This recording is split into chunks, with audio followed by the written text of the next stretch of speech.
ప్రతి మనిషికి lucky number ఉంటుంది. ఆ లక్కీ నెంబర్ తమకు కలిసి వస్తుందని భావిస్తూ ఉంటారు. ఇక కొన్ని పార్టీలకు కూడా కొన్ని నెంబర్లు కలిసి వస్తూ ఉంటాయి. తెలంగాణలో మాజీ సీఎం కేసీఆర్ లక్కీ నెంబర్ 6. అందుకే ఆయన ఏ పని చేసినా 6 నెంబర్ ఉండేలా చూసుకుంటూ ఉంటారు. చివరకు తెలంగాణలో జిల్లాలకు కూడా 6 వచ్చేలా 33 ఏర్పాటు చేశారు. ఇక కొందరిని ఎంచుకోకపోయినా కొన్ని నెంబర్లు లక్కీగా మారుతూ ఉంటాయి. తాజాగా తెలుగు రాష్ట్రాల్లో బీజేపీకి 8 అనే లక్కీ నెంబర్గా మారుతూ ఉంది. ఇంతకీ 8 వెనుకున్న సీక్రెట్ ఏంటో ఒకసారి చూద్దాం.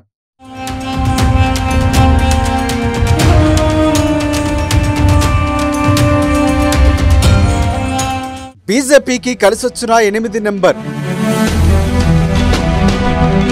ఏపీ తెలంగాణ అసెంబ్లీ ఎన్నికల్లో బీజేపీ 8 సీట్లు. లోక్సభ ఎన్నికల్లోనూ తెలంగాణలో కమలానికి 8 సీట్లు. సోషల్ మీడియాలో వైరల్ అవుతున్న 8. రానున్న అసెంబ్లీ ఎన్నికల్లో 88 సీట్లను టార్గెట్ చేసిన కిషన్ రెడ్డి.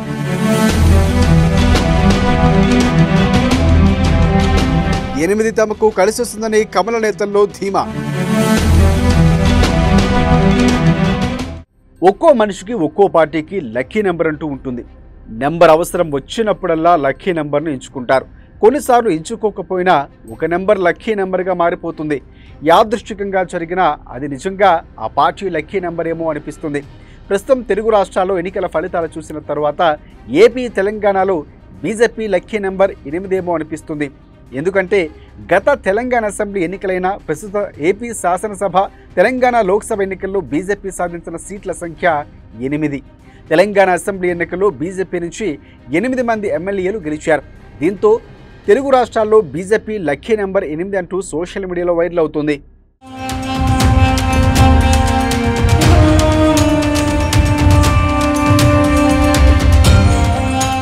తెలంగాణ ఏపీలో బీజేపీకి 8 నెంబర్ కలిసొచ్చినట్లు కనిపిస్తోంది. తెలంగాణ లోక్సభలో 2019 ఎన్నికల్లో బీజేపీ 4 స్థానాల్లో గెలిచింది. తాజా ఎన్నికల్లో 8 స్థానాల్లో గెలుపొందింది.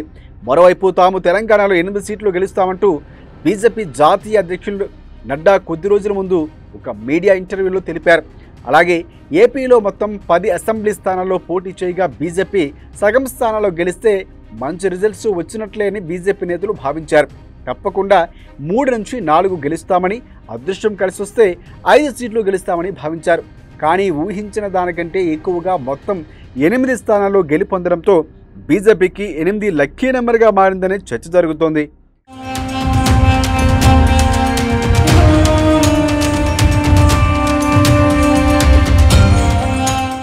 మరోవైపు కిషన్ రెడ్డి వచ్చే అసెంబ్లీ ఎన్నికల్లో తాము గెలవబోయే స్థానాలపై స్పష్టతనిచ్చారు. అసెంబ్లీ ఎన్నికల్లో 8, లోక్సభ ఎన్నికల్లో 8 స్థానాలు గెలిచామని, రానున్న శాసనసభ ఎన్నికల్లో 88 ఎమ్మెల్యే స్థానాలు గెలిచి అధికారంలోకి రాబోతున్నామని ఆయన విశ్వాసం వ్యక్తం చేశారు.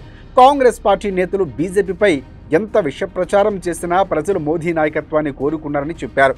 బీఆర్ఎస్ ఓట్లు బీజేపీకి బదిలీ కావటం వల్లే తమ పార్టీ గెలిచిందన్న సీఎం రేవంత్ రెడ్డి మాటలను ఆయన ఖండించారు. రేవంత్ చేసిన కామెంట్లు నిజమైతే గత అసెంబ్లీ ఎన్నికల్లో మెజార్టీ సాధించిన అనేక సెగ్మెంట్లో కాంగ్రెస్కు మెజార్టీ ఎందుకు తగ్గిందో చెప్పాలన్నారు.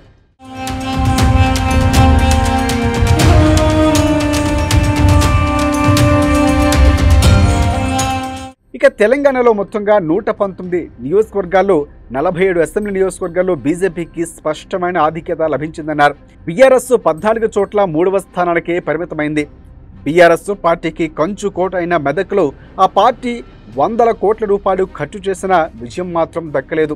సికింద్రాబాద్లో వాస్తవానికి కాంగ్రెస్ పోటీ చేయలేదని, కాంగ్రెస్ పార్టీ ముసుగులో మజ్లిస్ పోటీ చేసిందన్నారు. బీజేపీ 8 స్థానాల్లో విజయం సాధించడంతో పాటు మరో 7 స్థానాల్లో 2వ స్థానంలో నిలిచిందని కిషన్ రెడ్డి వెల్లడించారు.